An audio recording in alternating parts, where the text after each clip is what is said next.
Good morning from paradise. My name is Crypto Amaru. It is Tuesday, March 11th. We are back with another daily rundown.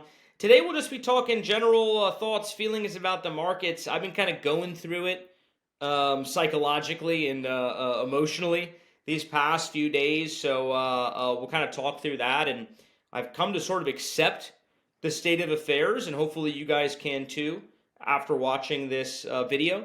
But before we dive into that, a reminder that Crypto Paradise is the only channel giving away 3 free nights of paradise. So hit us up, get in on that action. Tulum, Mexico, the beach, it's waiting for you guys. I'm going to be down there in April. I can't wait. And not to mention, check out the mini app. Check out everything we got going on the channel. The Surf token is launching soon as well, so stay tuned for that. A lot of exciting things happening with the Crypto Paradise brand. Okay, let's dig into what has just been going on the past few weeks. I mean, I've been through the ringer. My friends will tell you, the people that I speak with often in a work capacity, they'll tell you I've been in a bit of a mood, bit of a foul mood. And it kind of reminds me that, like, when you go through a big market correction like this, it almost takes you through the 5 stages of grief, in at least a limited sense. Nobody died, of course. But, you know, you start with kind of that denial, maybe you move to bargaining, anger, and eventually you're kind of led to acceptance. And I'm now sort of at the place where I'm kind of accepting that this quote-unquote trade war, the tariffs, I've kind of accepted that they perhaps represent a much-needed reset from a trade imbalance standpoint, right? Trade deficit standpoint, from the standpoint of those who work in manufacturing or whose jobs got shipped overseas over the past 30 years as a result of basically the manipulation that had gone on in a lot of economies, China, for example, and even some of our close neighbors and allies, as you read more into it, also engaged in questionable and unfair trade tactics at times. So perhaps this trade policy and these tariffs are going to represent a much-needed reset and ultimately benefit a lot of people in this country, and I hope that they do. And the financial markets, as beaten down as they are currently, maybe they were also due for a correction. We had been on a tremendous uptrend. I think 24% returns on the S&P 500 last year, and so now we're at a 10% correction. Perhaps just a much-needed breather before the market can rebound. But I'm also starting to come around to this notion that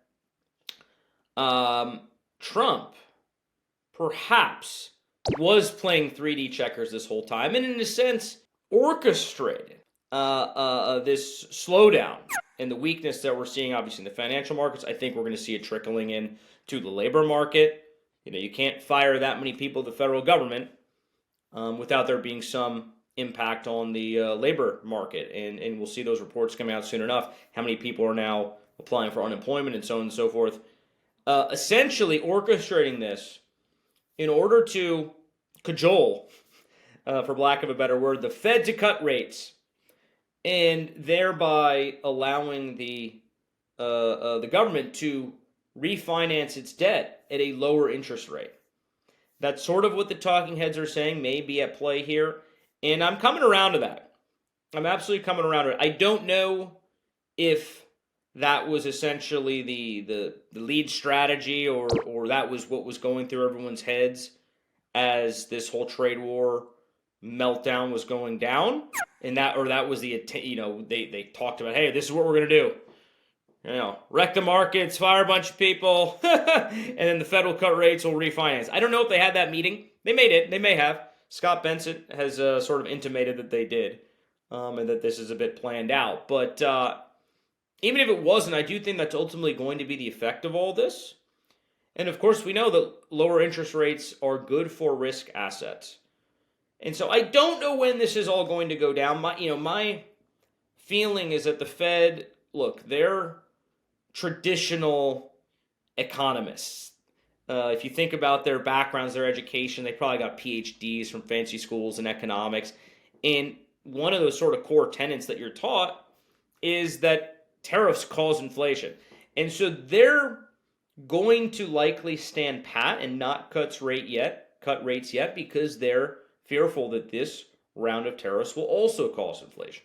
I think the Trump camp, maybe they're a little bit more avant-garde, maybe they're thinking of things a different way, looking at data a different way, and they're saying, hey, within the context of these other policies, this is not going to cause inflation. We're going to actually see a scenario where the labor market weakens a bit, inflation continues to cool down, and the Fed will now have the opportunity to cut rates more significantly than they otherwise would have. So maybe they're looking at things a little differently. Fed's looking at things from their more traditionalist perspective. I don't know if Powell's going to make a move until the data allows him to make a move, because he's probably thinking to himself, well, the textbook says that tariffs cause inflation. Here's, the 50 different examples of that over history. And, he may be right, but he also may be wrong. And so we're going to have to see how this plays out. But, my overall takeaway is that there may be some positive, unintended, or intended consequences of this sort of chaotic moment in the markets and the early stages of this Trump administration, some upheaval. And frankly, some of it was probably needed. There's been a lot of people hurt by the trade policies that have been in place over the past decade or more, even stretching back for 30 years when we started shipping jobs overseas. And perhaps it's okay to say, all right, we'll take some turmoil and some volatility in the financial markets in order to get that reset. So that short-term pain, long-term gain, I believe is still very much in the cards. And they're going to cut rates at some point. The bottom line is that they're going to cut rates at some point. We'll see if it's sooner or later. I don't think it's going to happen at this. They got a meeting coming up, I think, March 20-something. I don't know if they'll cut rates then. But we're going to start to see more data come out, CPI readings, labor market readings, PC readings, so on and so forth. And I think you're going to start to see labor market continue to weaken, inflation continue to go down. Fed will then have, the reasons to cut rates, and we'll see that happen. And then Trump will refinance the debt at a lower rate. So I think it will all play out as they're saying it will. We just got to get through this difficult time. I've been a big proponent of getting outside, getting away from the charts, getting away from the trenches, so to speak, and just waiting, being patient for the market to rebound, because it absolutely will at some point.